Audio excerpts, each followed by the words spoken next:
কলিজার টুকরা বন্ধুরা আমার, সেই জন্য পাক্কা মুমিন হতে হবে, পাক্কা ইমানদার হতে হবে। বিশ্বকবি আল্লামা ইকবাল বলেন, ফজায়ে বদরে ফায়দা কুন ফেরেশতে তেরি নুসরত কো উতর সকতি है गर्दू से कतार अंदर कतार भी।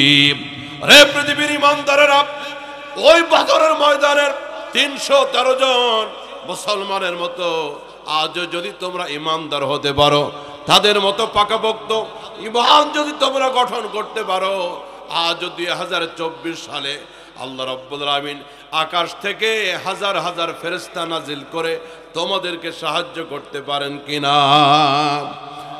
কলিজার টুকরা বন্ধুরা আমার, রব্বুল আলামিন ঈমানদারদেরকে সাহায্য করেন। ঈমানদাররা যদি আল্লাহর পথে চলে, ঈমানদাররা যদি আল্লাহর হুকুম মেনে চলে, ঈমানদাররা নবীজির আদর্শ যদি তারা মেনে চলে, ঈমানদারদেরকে আল্লাহ বিজয় দিবেন। আজ গোটা পৃথিবীতে প্রায় 200 কোটি মুসলমান। এই বলেন তো, সারা পৃথিবীতে মুসলিমের সংখ্যা বর্তমানে কত? 200 কোটির কাছাকাছি। কয় কোটি বাবাজিরা? 200 কোটি মুসলিম। আর গোটা পৃথিবীতে ইহুদির সংখ্যা মাত্র 1,80,00,000 লাখ। সারা পৃথিবীতে ইসরায়েল সহ গোটা পৃথিবীতে ইহুদিদের সংখ্যা মাত্র 1,80,00,000। কিন্তু এই 1,80,00,000 ইহুদির বাচ্চা অভিশপ্ত সন্ত্রাসীরা গোটা পৃথিবীর মুসলিমদেরকে আঘাত করতেছে, বঞ্চিত করতেছে। তার কারণ হলো সংখ্যায় আমরা বেশি, কিন্তু ইমানে পাকাপোক্ত হতে পারি। কথা বলেন ঠিক কিনা? অথচ এই জমিনের মালিক ইমানদারেরা, রব্বুল আলামিন গোটা জমিনের কর্তৃত্ব নেতৃত্ব ইমানদারদেরকে দান করেছেন।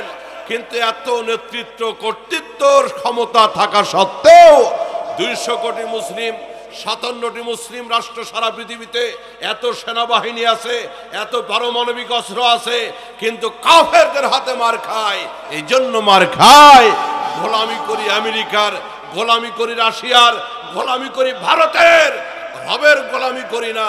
এই জন্য সাহায্য আমাদের জন্য আসে। ছোটবেলায় কবিতা পড়েছিলাম, যারা স্কুলে পড়েছেন আপনারা জানেন। ছোটবেলায় একটা কবিতা ছিল, খোকন খোকন ডাক পাড়ি, খোকন গেছে কার বাড়ি, আয় রে খোকন ঘরে আয়, দুধ মাখা ভাত কাকে খায়? কিসে খায়? কাকে খায়?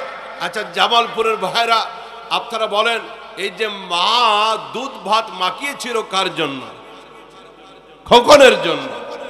কিন্তু খোকন মায়ের কথা শোনে না, ভাত খাইতে রাজি না, মা ডাকে সেইটাও শুনতে চায় না। এই পাড়া সেই পাড়া, উত্তর পাড়া দক্ষিণ পাড়া, বিভিন্ন পাড়াতে খোকন দৌড়াদৌড়ি করতেছে, মা তারে ডাকে, কিন্তু মায়ের ডাক খোকন শোনে না। শেষমেশ মা এই দুধ মাখা ভাতটা রেখে খোকনকে ডাকতে গেছে, বেটা আয় দুধ মাখা ভাতটা খেয়ে নে। কিন্তু খোকন দৌড়ের উপরে খোকন দৌড়ায়, পিছে পিছে মাও দৌড়ায়। শেষমেশ দুধে মাখা ভাত যে মা রেখে গেছে, এটা খাইতেছে কিসে? আরো জোরে বলেন, খোকন খোকন ডাক ফাড়ি, খোকন গেছে কার বাড়ি, আয় রে খোকন ঘরে আয়, দুধ মাখা ভাত কাকে খায়? এই যে মায়ের মাখানো দুধ ভাত যেটা ছিল খোকনের জন্য, এইটা এখন কাকে খাইতেছে? এর মূল কারণ হলো খোকন তার মায়ের কথা শোনে। আরো জোরে বলেন, মায়ের কথা শোনে। আজকের গোটা পৃথিবীর 200 কোটি মুসলিম সত্যি যদি তারা আল্লাহর কথা মানত, রবের বিধান পালন করত, গোটা পৃথিবীর নেতৃত্ব দিত, গোটা পৃথিবীর শাসন করত মুসলিম জাতি। কথা বলেন ঠিক কিনা? কলিজার টুকরা বন্ধুরা আমার, সূরাতুল আরাফের ভিতরে রব্বুল আমিন পরিষ্কার করে বলে দিলেন, ওয়ালাউ আন্না আহলাল কুরা আমানু ওয়াত্তাকাউ লাফাতাহনা আলাইহিম বারাকাতিম মিনাস সামাই ওয়াল আরদ। জোরে বলেন আল্লাহু আকবার। রব্বুল আমিন বলেন, যদি জনপদবাসীরা রব্বে করিম বলেন, যদি দুনিয়ার মানুষেরা দুইটা কাজ করত, ওয়ালাউ আন্না আহলাল কুরআ আমানু ওয়াত্তাকাও, যদি সত্যিকারের ঈমানদার তারা হতো, ঈমানটাকে যদি তারা মজবুত করত এবং তারা আল্লাহকে ভয় করত, রব্বুল আলামিন বলেন আমি আকাশ এবং জমিনের সমস্ত বরকতের দরজা খুলে দিতাম। সুবহানাল্লাহর আস্তে বলেন, আরো আস্তে বলেন, টনটনে আওয়াজে বলেন না সুবহানাল্লাহ। কলিজার টুকরা বন্ধুরা আমার, দুইটা কাজ করতে হবে, হাকল ঈমান এবং তাকওয়া। এই দুইটা কাজের বিনিময়ে আকাশ এবং জমিনের যত বরকতের দরজা আছে, আকাশ থেকে আল্লাহ বৃষ্টি দান করবেন, এই জমিন থেকে আল্লাহ ফসল দিবেন, ফুল দিবেন, ফল দিবেন, অর্থনৈতিক বরকত দিবেন, হায়াতের ভিতরে বরকত দিবেন, রিজিকের ভিতরে বরকত দিবেন, ইজ্জতের ভিতরে বরকত দিবেন। যত বরকত, সব বরকতের দরজা একটু জোরে বলবেন খুলে দিবেন কে? শর্ত হলো দুইটা, ঈমান এবং তাকওয়া। এই দুইটা গুণে গুণান্বিত হতে হবে। এই দুইটা গুণ যদি আমাদের মাঝে এসে যায়, এই পৃথিবীতে মুসলিম জাতির বিজয় কেউ ঠেকিয়ে রাখতে পারবে? কলিজার টুকরা বন্ধুরা আমার, ছোট্ট করে ইতিহাসের পাতা থেকে আপনাদেরকে একটু বলবো, আল্লাহ পাক ইসলাম এবং মুসলমানদেরকে কিভাবে বিজয় দিবেন, একটু মনের কান লাগিয়ে শুনবেন। হযরত আমিরুল মুমিনিন ওমর ফারুক রাদিয়াল্লাহু তাআলা আনহু, মুসলিম বিশ্বের শাসক, তিনি অর্ধজানের খলিফা হযরত ওমরের জামানায় পারস্য বিজয় হবে। হযরত ওমর মুসলিম বাহিনীকে রেডি করে দিলেন পারস্য বিজয়ের জন্য। পারস্য হলো তৎকালীন ইরান। কি ভাই? ইরান। ইরান আছে না আজকে? এটা ছিল পারস্য, কিসরা এবং কাইসার। তো এই পারস্য বিজয়ের জন্য হযরতে সাদ ইবনে আবি ওয়াক্কাস রাদিয়াল্লাহু তাআলা আনহুকে সেনাপতি বানায়া পারস্য দখলের জন্য, পারস্য বিজয়ের জন্য মুসলিম বাহিনীকে পাঠিয়ে দেওয়া হলো। রবের পক্ষ থেকে বিজয় কিভাবে আসে এই ইতিহাসটুকু একটু আপনাদেরকে শোনাবো, এরপরে দোয়ার দিকে চলে যাব ইনশাআল্লাহ। হযরতে সাদ ইবনে আবি ওয়াক্কাস রাদিয়াল্লাহু তাআলা আনহুকে সেনাপতি নিযুক্ত করে সাহাবীদেরকে পাঠিয়ে দেওয়া হলো। এখন এই কাফেলা পারস্যের কাছাকাছি গিয়ে যাত্রা বিরতি দিল, তাবু গাড়ল এবং সাহাবীদের ভিতর থেকে দুইজনকে পারস্যের বাদশার দরবারে পাঠানো হলো। একজন হযরতে রিবি ইবনে আমের, আর একজন হযরতে হুযায়ফাতুল ইয়ামান। এই দুই সাহাবীকে বাদশার কাছে পাঠানো হলো মুসলিম বাহিনীর পক্ষ থেকে দূত হিসাবে, প্রতিনিধি হিসাবে। তারা বাদশার সাথে সন্ধি চুক্তি করবে, তারা ইসলাম গ্রহণের দাওয়াত দিবে, তা না হলে যুদ্ধের ঘোষণা হবে। দুইজন সাহাবী ঘোড়ার পৃষ্ঠে সওয়ার হয়ে পারস্যের রাজ দরবারের একেবারে মেন গেটে, একেবারে শাহী গেটে তারা গিয়ে নামলো। ওই রাজ দরবারের যারা গেটম্যান, যারা প্রহরী, এই দুই সাহাবীকে দেখে তাদের পছন্দ হলো না। গায়ের ভিতরে ধুলাবালি। আচ্ছা, মরুভূমিতে দৌড়াইলে গায়ের ভিতরে কি আথর লাগবে না ধুলাবালি লাগবে? জোরে বলেন না। এই দুই সাহাবী তারা যখন ঘোড়া থেকে নামলেন, শরীরের ভিতরে ধুলাবালি লাগা, চুলের ভিতরে বালি, এরপরে দাড়ির ভিতরে বালি, গোটা দেহটা ধুলা মলিন। লড়াই করতে করতে কাপড়ও ছিঁড়ে গেছে, চোখ দুটি উদাস উদাস, চুলগুলি উস্কো খুস্কো, এরপরে হাতে তরবারি। দুই সাহাবীর নামছে। রাজ দরবারের যারা প্রহরী গেটম্যান নবীর এই দুই সাহাবীকে লক্ষ্য করে বলে যে রাজ দরবারে প্রবেশ করতে গেলে এই পোশাকে প্রবেশ করা যাবে না। রাষ্ট্রীয় ইউনিফর্ম যেটা আছে, রাষ্ট্রীয় পোশাক যেটা আছে, ওইটা পরে বাদশার সাথে সাক্ষাৎ করতে হবে। এই ছেঁড়া ফাটা পোশাক পরে যাওয়া যাবে? খুব লক্ষ্য করবেন। হযরতে হুযায়ফাতুল ইয়ামান রাদিয়াল্লাহু তাআলা আনহু তিনি দীপ্ত কণ্ঠে ওই পারস্যের সুপার পাওয়ার, সেই সুপার পাওয়ারের লোকদেরকে বলে দিলেন, গেটম্যান যারা সিকিউরিটি ম্যান তাদেরকে বলে দিলেন, না, এই পোশাক নিয়েই দরবারে ঢুকবো যেই পোশাক আমাদের গায়ে দিয়ে গেছেন রাহমাতুল আলামিন নবী মুহাম্মদ রাসূলুল্লাহ সাল্লাল্লাহু আলাইহি ওয়াসাল্লাম। এই পোশাক নিয়েই ঢুকবো, তোমাদের পোশাক পরতে রাজি? নবীজি যেই পোশাক দিয়ে গেছেন এই পোশাক পরে ঢুকবো, প্রেস্টিজের কোনো চিন্তা করি না। আমরা ইসলামী পোশাক ছাড়া কোনো কাফের বেঈমানদের পোশাক গ্রহণ করব না। যুবকরা জোরে জোরে বলো সুবহানাল্লাহ। আজকে বহু যুবকরা, তরুণ সমাজ, তারা মুসলিম কিন্তু পাশ্চাত্যকে অনুসরণ করে, কাফের বেঈমানদের স্টাইলকে তারা ফলো করে। আছে না নাই?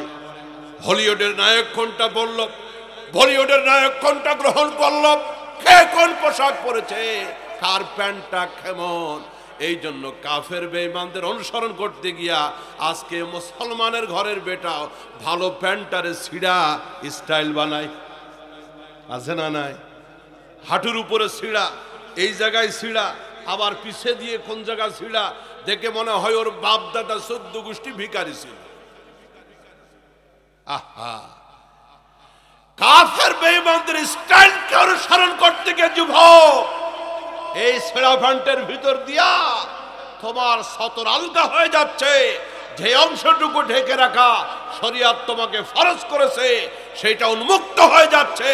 তুমি ওই স্টাইল গ্রহণ করতে গিয়া কবিরা গোনা করতেছো, ওগুলি ছাড়তে হবে। কারণ মৃত্যুবরণ করার পরে এই স্টাইলের প্যান্ট পরায়া খবরে তোমারে দেওয়া হবে। কলিজার টুকরা যুবকেরা, মৃত্যুকে ভয় করো, চিরদিন দুনিয়াতে থাকতে পারবে না। গত পরশুদিন আমার মাহফিল ছিল সিরাজগঞ্জ বেলকুচি। আহারে দুঃখের কথা, টাঙ্গাইল এলেঙ্গা থেকে জ্যাম শুরু হয়েছে। লোকজন বলল মারাত্মক অ্যাক্সিডেন্ট হয়েছে যমুনা সেতুর আগ দিয়া, টাঙ্গাইল এবং সেতুর মাঝামাঝি একটা পয়েন্টে। আমি একটা বাইকে করে, আমার গাড়িটা ছেড়ে দিয়া একটা বাইকে করে মোটর সাইকেল করে আগাইতে লাগলাম আস্তে আস্তে। যে স্পটে অ্যাক্সিডেন্ট হয়েছে, আহারে আমি চোখের পানি ধরে রাখতে পারলাম না। যুবকেরা, হোন্ডা আরোহী, বাইক আরোহী, দুইজন মানুষের লাশ পড়ে আছে। চতুর্দিকে গাড়িগুলি জমা হয়ে গেছে, সামনেও যাইতে পারে না, পিছেও যাইতে পারে না।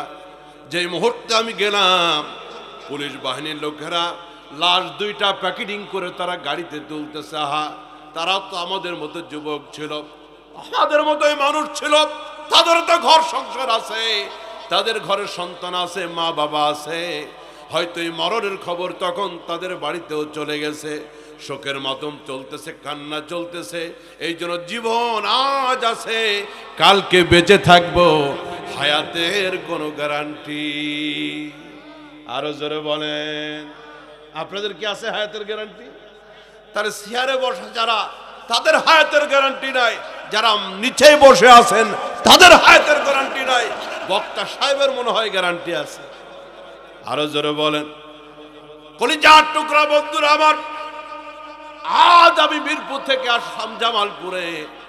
আমার মহল্লার মসজিদে ঘোষণা হচ্ছে, ইটালি প্রবাসী এক আল্লাহর বান্দা, তার গোটা ফ্যামিলি থাকে ইটালিতে, সিটিজেনশিপ ইটালিতে সেটেল হয়ে গেছে বহু আগে। মাত্র 1 সপ্তাহের জন্য ওই মুরব্বী তার বড় ছেলেকে নিয়ে বাংলাদেশে এসেছে। 1 সপ্তাহের জন্য বাংলাদেশে আসছে, স্ট্রোক করে আজকে রাতে মারা গেছে। স্ট্রোক করে আজকে রাতে বলতে গত রাত্রে, এখন তো রাত আরেক রাত চলে আসছে, গত রাত্রে স্ট্রোক করে মারা গেছে। হায়াতের কোনো গ্যারান্টি নাই যুবকেরা। সকলকে চলে যেতে হবে এই পৃথিবীর মায়া ছেড়ে দিয়া। এই জন্য আমেরিকা ইউরোপের স্টাইল নয়, মদিনার স্টাইল গ্রহণ করো। একদিন তোমারই নাম মসজিদে হবে এলান, বলেন না, একদিন তোমারই নাম মসজিদে হবে এলান। হবে কি হবে না? দাদার নামটাও মসজিদে ঘোষণা হয়েছিল, পাশের বাড়ির চাচার নামটাও মসজিদে ঘোষণা হয়েছিল। অপেক্ষা করো, একদিন আমার নাম তোমার নাম মসজিদের মাইকে জানাজার এলান হবে, একদিন তোমারই নাম মসজিদে হবে এলান। তৈরি থেকো তৈরি রেখো কবরের মাল সামান, একদিন আমাদেরও নাম মসজিদে হবে এলান। মৃত্যুর হাত থেকে বাঁচা যাবে না, মালাকুল থাবা থেকে বাঁচা যাবে না, যেখানেই লুকাও না কেন মরণের থাবায় সবাইকেই সুপর্দ হতে হবে। এই জন্য ইউরোপ আমেরিকা কাফের বেঈমানদের ওই স্টাইল নয়, আমরা নবী কামলিওয়ালা মদিনাওয়ালার স্টাইল নিতে যাই। আমার নবীর চাইতে এত সুন্দর ফ্যাশন পৃথিবীর আর কেউ দেখাইতে পারে না। কথা বলেন ঠিক কিনা? কলিজার টুকরা বন্ধুরা আমার, নবী আমার সাদা পোশাক পরতেন, কেমন সুন্দর ছিলেন মদিনাওয়ালা নবী আমার। এই দুনিয়ার মানুষগুলি মুখ ব্রাশ না করলে, মুখ পরিষ্কার না করলে গন্ধ হয়, একদিন গেলে পরের দিন তার সাথে কথা বলা যায় না। কিন্তু পয়গম্বর রাসূল আরবি সাল্লাল্লাহু আলাইহি ওয়াসাল্লাম তিনি যখন হেঁটে যেতেন, রাসূলের মুখ থেকে গোটা দেহ থেকে যেন মেশক এবং আম্বরের ঘ্রাণ বের হতো। সুবহানাল্লাহ, একটু জোরে বলেন।